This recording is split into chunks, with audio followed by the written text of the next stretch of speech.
Alright, so I'm stuck in traffic, so I might as well just go ahead and talk about this desk I just refinished. I'm going to tell you guys something that probably most of these YouTubers and TikTokers, whatever the hell they are, will not tell you.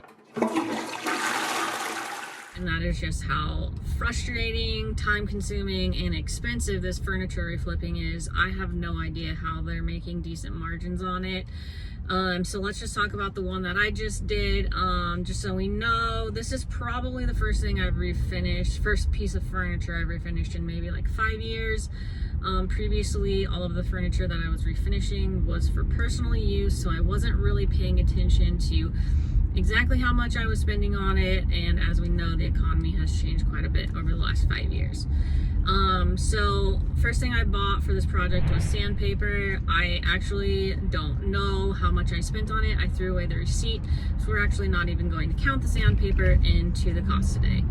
Next thing I bought was tack cloths. It was a pack of 3. I used all 3 on the project. The pack was, I believe, $3.28. Primer. I bought 2 cans of Rust-Oleum primer. They were $6.48 each.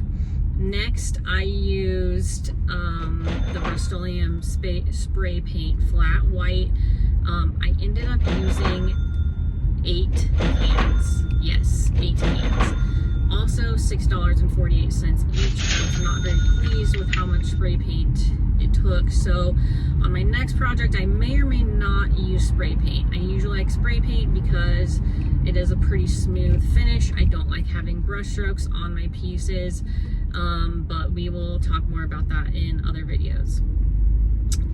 Then I bought polyurethane because of how much spray paint and spray primer it took. I switched over to a brush on polyurethane.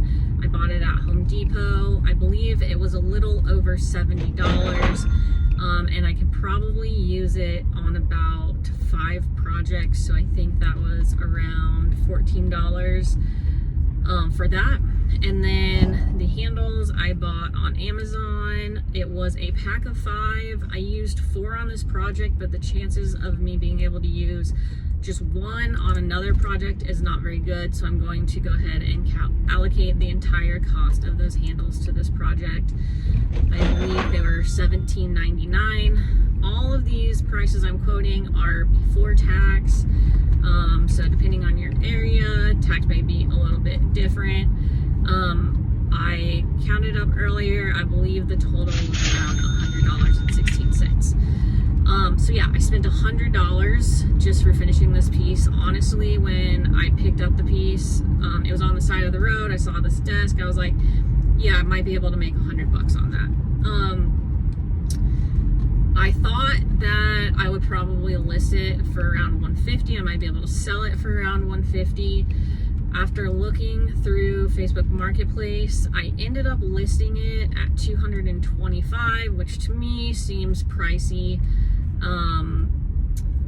But it seemed like the market could hold that. I had it listed for about 5 days. I still haven't sold it, so I just lowered the price this morning to $200. I still haven't gotten any hits on it.